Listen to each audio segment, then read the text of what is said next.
YS వివేక హత్య కేసులో MP Avinash రెడ్డికి తెలంగాణ హైకోర్టులో తాత్కాలిక ఊరట లభించింది. బుధవారం వరకు కఠిన చర్యలు తీసుకోవద్దని సిబిఐని ఆదేశించింది.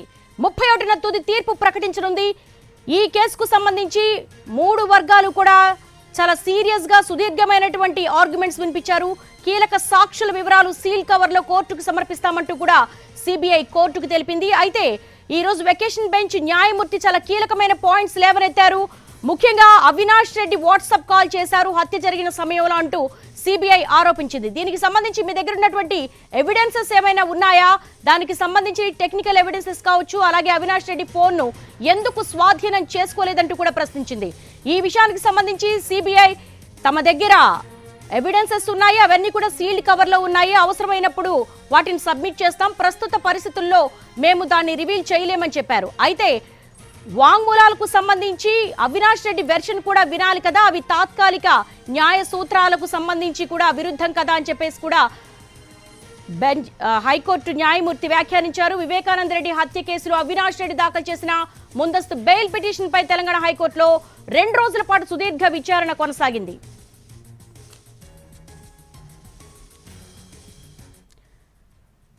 ప్రస్తుతానికైతే ఎంపీ అవినాష్ రెడ్డికి బుధవారం వరకు ఊరట లభించింది. అయితే నర్రెడ్డి సునీతారెడ్డి చాలా అనుమానాలు వ్యక్తం చేస్తూ ఉన్నారు. ఆమె ముందస్తు బెయిల్ పిటిషన్ సంబంధించి కూడా ఇటు హైకోర్టులో కావచ్చు, సుప్రీంకోర్టులో కావచ్చు ఇంప్లీడ్ అవుతూ ఉన్నారు. ప్రస్తుతం ఆ రోజు కోర్టులో ఏం జరిగింది, ప్రొసీడింగ్స్ ఏ విధంగా జరిగాయన్న విషయాలకు సంబంధించి మా senior journalist special correspondent Sharma మరిన్ని వివరాలు అందిస్తారు. శర్మ, ఈ రోజు ఓవరాల్ గా ప్రొసీడింగ్స్ అన్ని కూడా ఇందాక నుంచి మనం మాట్లాడుకుంటూనే ఉన్నాము. సో ఈ రోజు చాలా సుదీర్ఘమైన విచారణ తర్వాత ఈ కేసులో కొన్ని కీ పాయింట్స్ అయితే లేవనెత్తారని అనుకోవచ్చా? నిజంగా చాలా క్రూషియల్ అంశాలకు సంబంధించి ఇవాళ వాదనలు జరిగాయి. ముందస్తు బెయిల్ పిటిషన్ అయినప్పటికీ కూడా అసలు ఆ రోజు వివేకానంద రెడ్డి హత్య రోజు జరిగినటువంటి అంశానికి సంబంధించి హత్య రోజు ఏం జరిగింది, ఎవరెవరు ఈ హత్యకు సంబంధించినటువంటి విషయంలో కనెక్ట్ అయి ఉన్నారు, ఇవన్నీ కూడా ఇవాళ వాదనల్లో వచ్చాయి. వాదనల సందర్భంలో అటు అవినాష్ రెడ్డి తరపు లాయర్ వాదనలు కావచ్చు, ఇటు సిబిఐ వాదనలు కావచ్చు, అటు సునీత తరపు లాయర్ వాదనలు కావచ్చు, ఇవన్నీ మనం పరిశీలిస్తే గనక సిబిఐ చాలా గట్టిగా వాదనలు వినిపించగలిగింది, ఆరోపణలు చేయగలిగింది, కానీ ఆధారాలు మాత్రం చూపలేకపోయింది. ఇదే ప్రధానమైనటువంటి అంశం.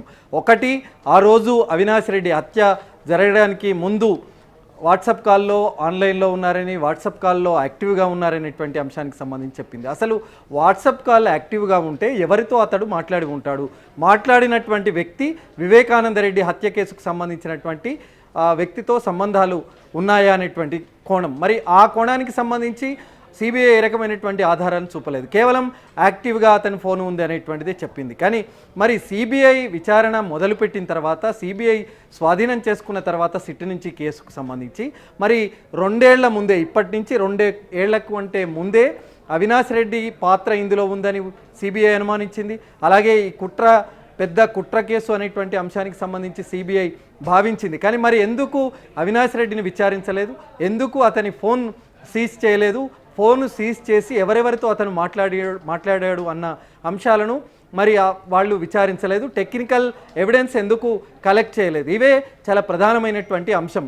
మరి ఈ రకమైనటువంటి ఆరోపణలు చేసినప్పుడు దానికి సంబంధించి ఖచ్చితంగా ఆధారం అన్నది ఉండాలి. మరి లిఖితపూర్వకంగా ఆధారాలు పెడతాం, కోర్టు ముందు ఉంచుతామని చెప్పింది. మరి దీనికి సంబంధించి ఏ రకంగా ఆ ఏజెన్సీ లిఖితపూర్వకంగా ఈ సమాధానం, దీనికి హైకోర్టు కూడా ప్రశ్నించింది కాబట్టి ఈ ప్రశ్నకు సిబిఐ ఏ రకంగా సమాధానం ఇస్తుందనేటువంటిది ఒకటి చూడాల్సి ఉంది. ఇక గుండెపోటు అంశానికి సంబంధించి, గుండెపోటు అంశం అవినాష్ రెడ్డి ప్రచారం చేశాడని, నేరుగా ఇంటికి వచ్చిన తర్వాత వివేకానంద రెడ్డి గుండెపోటుతో చనిపోయాడు అనేటువంటి అంశానికి సంబంధించి కూడా సిబిఐ ప్రధానంగా ప్రస్తావించింది. మరి గుండెపోటు అంశానికి ప్రస్తావన వచ్చినప్పుడు అసలు అవినాష్ రెడ్డికి శివప్రకాష్ రెడ్డి ఫోన్ చేశాడు, శివప్రకాష్ రెడ్డి ఫోన్ చేసి అవినాష్ రెడ్డికి గుండెపోటుతో చనిపోయాడు అనేటువంటి విషయానికి సంబంధించి అవినాష్ రెడ్డికి శివప్రకాష్ రెడ్డి చెప్పాడు, నేరుగా ఇంటికి వెళ్ళాలి, వివేకానంద రెడ్డి ఇంటికి వెళ్ళాలి అని చెప్పారు. మరి అవినాష్ రెడ్డి జమ్మలమల్లుకు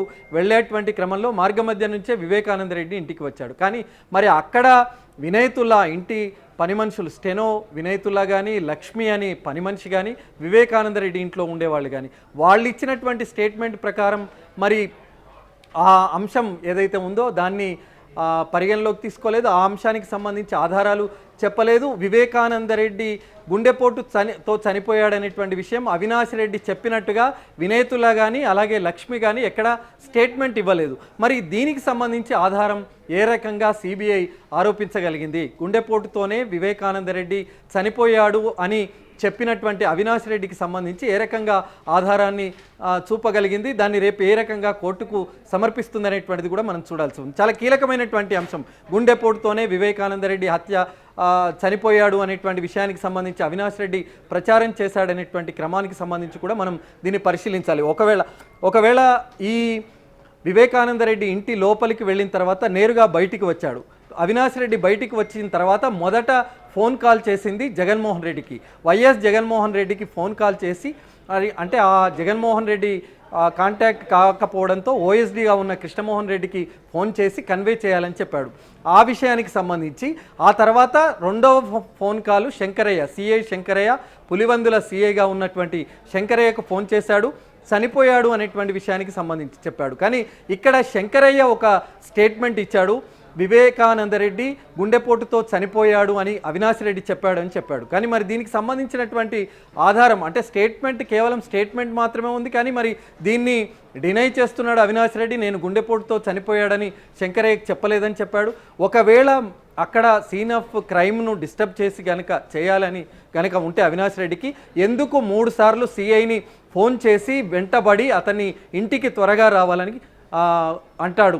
మరి ఇక్కడే కొంత అనుమానించాల్సినటువంటి విషయం. మరి ఈ కోణంలో సిబిఐ దర్యాప్తు జరిపిందా, ఆ కోణం నుంచి ఏ రకమైనటువంటి ఆధారాలు సేకరించింది అనేటువంటిది చూడాల్సి ఉంది. అలాగే శర్మ, అవినాష్ రెడ్డి కూడా ఒక వీడియో రిలీజ్ చేశారు ఇన్వెస్టిగేషన్ కి సంబంధించి. శివప్రకాష్ రెడ్డి మొట్టమొదట ఫోన్ చేశారని ఆయన కూడా మెన్షన్ చేశారు. 160 సిఆర్పిసి కింద సిబిఐ కూడా ఇతనికి నోటీసులు ఇచ్చింది. నర్రెడ్డి రాజశేఖర్ రెడ్డి తర్వాత ఇతన్ని కూడా విచారించింది. సో ఎటువంటి ఇన్ఫర్మేషన్ తీసుకుని ఉండొచ్చు వాంగ్మూలం, స్టేట్మెంట్? అదే ఇప్పుడు చాలా కీలకమైనటువంటి అంశం. గుండెపోటు అన్న ప్రధానమైనటువంటి అంశమే ఇది. మొదట చెప్పింది స్టేట్మెంట్లో రూపంలో మనకు తెలిసింది ఏంటంటే శివప్రకాష్ రెడ్డి, వివేకానంద రెడ్డి అల్లుడు రాజశేఖర్ రెడ్డి సోదరుడు శివప్రకాష్ రెడ్డి అవినాష్ రెడ్డికి ఫోన్ చేసి చెప్పాడు. అలాగే ఆదినారాయణ రెడ్డి అనే వ్యక్తికి ఫోన్ చేసి చెప్పాడని. ఎందుకంటే ఆదినారాయణ రెడ్డి కూడా గతంలో పబ్లిక్ మీటింగ్లో కావచ్చు, ప్రెస్లో కావచ్చు, గుండెపోటుతో చనిపోయాడు అని తనకు శివప్రకాష్ రెడ్డి చెప్పాడనేటువంటి విషయానికి సంబంధించి చెప్పాడు. మరి ఇవన్నీ అంశాలు ఉన్నాయి. మొదట అసలు ఈ విషయాన్ని తెరపైకి తీసుకువచ్చి చెప్పింది, ఫోన్ల ద్వారా సమాచారం అందించింది శివప్రకాష్ రెడ్డే కాబట్టి మరి శివప్రకాష్ రెడ్డి స్టేట్మెంట్ను రికార్డ్ చేశారు. కానీ మరి దాంట్లో ఏ అంశాలు ప్రధానంగా ప్రస్తావించారన్నది చూడాల్సి ఉంది. మరి రాజకీయ కోణం అనే ప్రధానంగా సిబిఐ ఇప్పుడు తెరపైకి తీసుకువచ్చింది. కడప ఎంపీ సీటు అవినాష్ రెడ్డికి ఇవ్వకూడదు, అవినాష్ రెడ్డికి ఇస్తే తాను తీవ్రంగా విభేదిస్తాను అనేటువంటి విషయానికి సంబంధించి అందుకే అవినాష్ రెడ్డి వివేకానంద రెడ్డిని ఎలిమినేట్ చేయాలని భావించాడు. ఒకవేళ వివేకానంద రెడ్డి ఉంటే గనక తనకు ఇబ్బందులు ఎదురవుతాయి, తన టికెట్కు తన సీటుకు ఇబ్బందులు ఎదురవుతాయి అనేటువంటి విషయానికి సంబంధించి సిబిఐ ప్రధానంగా ఆరోపించింది. కానీ 2014 నుంచి 2019 వరకు ఎంపీగా అవినాష్ రెడ్డి కడప నుంచే ఉన్నాడు. మళ్ళీ రెండవసారి అతను పోటీ చేయాలని భావించాడు. అప్పటికే ఈ సీట్లకు సంబంధించి ప్రకటన వెలువడక ముందే అనధికారికంగా అతడు కడప ఎంపీగా అతడు పోటీ చేస్తాడని చెప్పారు. అతనికి సంబంధించినటువంటి ప్రచారం జరుగుతోంది. అతనికి సంబంధించినటువంటి ప్రచారంలో ఈ వివేకానంద రెడ్డి కూడా పాల్గొన్నటువంటి అంశం. అక్కడ జమ్మలమడుగుకు సంబంధించి అక్కడ ఉన్నటువంటి వైసీపీ నాయకుల స్టేట్మెంట్లు కూడా చూస్తే గనక జమ్మలమడుగు ప్రచారంలో వైఎస్ అవినాష్ రెడ్డికి ఓటు వేయాలని వివేకానంద రెడ్డి ప్రచారం చేశాడు, ఓటర్లకు చెప్పాడనేటువంటి విషయానికి సంబంధించి కూడా అందులో ఉంది. మరి వాళ్లను విచారించినటువంటి క్రమంలో కావచ్చు, వాళ్ళ స్టేట్మెంట్లు తీసుకునేటువంటి క్రమంలో కావచ్చు, వాళ్ళ విషయాలు తెలుసుకున్నప్పుడు కావచ్చు, వాళ్ళు వివేకానంద రెడ్డి అవినాష్ రెడ్డికే ఓటు వేయాలని అవినాష్ రెడ్డి తరపునే ప్రచారం చేశారనేటువంటి విషయానికి సంబంధించి వాళ్ళు చెప్పినటువంటి అంశం. మరి రాజకీయ కుట్ర అయితే, రాజకీయ కోణం అయితే మరి అవినాష్ రెడ్డి విషయంలో మరి ఈ స్టేట్మెంట్లను కూడా మనం పరిగణలోకి తీసుకోవాల్సి ఉంటుంది. మరి సిబిఐ ఎందుకు మరి రాజకీయ కోణం, రాజకీయ వైఖరి, రాజకీయ కుట్ర అనేటువంటి అంశాన్ని ఇప్పుడు తెరపైకి తీసుకొచ్చింది అనేటువంటి చూడాలి. మరి దానికి సంబంధించి ఏం ఆధారాలు వాళ్ళు సేకరించారు? మరి ఇప్పటి వరకు చూస్తున్న దాని ప్రకారం అయితే వాళ్ళు ఆధారాలు అనేది కోర్టు ముందు ఉంచలేదు, కానీ లిఖితపూర్వకంగా రిటర్న్గా సబ్మిట్ చేస్తామని చెప్పారు. మరి ఆ రిటర్న్ సబ్మిషన్లో ఏ అంశాలు ఉంటాయనేది కూడా మనం చూడాల్సి ఉంది. దేవి, అంటే రీఇన్వెస్టిగేషన్ లో భాగంగా నర్రెడ్డి రాజశేఖర్ రెడ్డికి 160 సిఆర్పిసి కింద నోటీసులు ఇచ్చింది, ఒక 2 గంటల పాటు విచారించింది. అలాగే శివప్రకాష్ రెడ్డి, అలాగే ఇప్పుడు ఉన్నటువంటి షేక్ షమీం, ఈ 3 ఇన్వెస్టిగేషన్ కి సంబంధించి స్టేట్మెంట్స్ బేస్ చేసుకుంటే సీల్డ్ కవర్ ఓపెన్ చేసి పిటిషనర్ కి చెప్పాల్సిన అవసరం ఉంది కదా. గతంలో సునీత మీడియాతో మాట్లాడారు, పర్టికులర్గా ఎన్టీవీతో మాట్లాడారు. ఆ రోజు అంటే హత్య జరిగిన తర్వాత 10-15 రోజుల తర్వాతే ఇంటర్వ్యూ ఇచ్చారు. ఇంటర్వ్యూలో చాలా కీలకమైనటువంటి అంశాలు పేర్కొన్నారు. వివేకానంద రెడ్డి హత్యకు సంబంధించి ఆమె ఆ టైంలో చాలా ఇబ్బందిగా ఉన్నారు, మాట్లాడడానికి కూడా కొంత అసహనం వ్యక్తం చేశారు. ఎందుకంటే చాలా 10-15 రోజులే తన తండ్రి హత్యకు గురై 10-15 రోజులైందే కాబట్టి ఇన్ఫర్మేషన్ లేదు. సిట్ దర్యాప్తు జరుపుతోంది కానీ ఏ రకమైనటువంటి వివరాలు వెల్లడించట్లేదు అనేటువంటి విషయాన్ని అప్పుడు చెప్పారు. ఎందుకంటే అప్పుడు ఉన్నటువంటి ప్రభుత్వం తెలుగుదేశం ప్రభుత్వం. మరి ఆ ప్రభుత్వం ఏర్పాటు చేసినటువంటి సిట్ దర్యాప్తులో వాస్తవాలు వెలుగు చూడట్లేదు. ఏదైతే వాస్తవాలు ఉన్నాయో వాటిని దాచిపెట్టేటువంటి ప్రక్రియ జరుగుతోంది. దానివల్ల అసలు విషయాలు వెలుగు చూడట్లేదనేటువంటి అంశాన్ని ఆ ఇంటర్వ్యూలో ఆమె చెప్పినటువంటి అంశం. ప్రధానంగా ఆదినారాయణ రెడ్డి అంశానికి సంబంధించి కానీ మరో కీలకమైనటువంటి వ్యక్తికి సంబంధించి కానీ తెలుగుదేశం పార్టీలో ఆమె అప్పుడు ప్రధానంగా ఆరోపణ చేశారు. వైసీపీకి కానీ వైసీపీ నాయకులకు కానీ 2019లో నర్రెడ్డి సునీతారెడ్డితో మీరు మాట్లాడారు.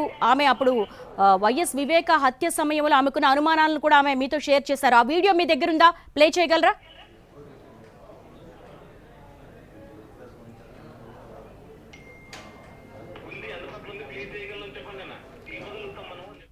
అందుబాటులో ఉంది, అందులో మనం ఇవ్వగలుగుతాం. అందులో అనేకమైనటువంటి అంశాలను ప్రధానంగా ప్రస్తావించారు. 30 నిమిషాల నిడివిలో ఉన్నటువంటి ఆ వీడియోలో అనేక అంశాలు మనం చెప్పగలుగుతాం, చూపించగలుగుతాం. ఎందుకంటే ఆమె ఆ 15 రోజుల తర్వాత జరిగిన సంఘటనకు సంబంధించి అన్ని వివరాలు కూడా అందులో పొందుపరిచింది కాబట్టి అందులో అనేకమైనటువంటి కీలకమైనటువంటి అంశాలనే మనం చూపగలుగుతాం.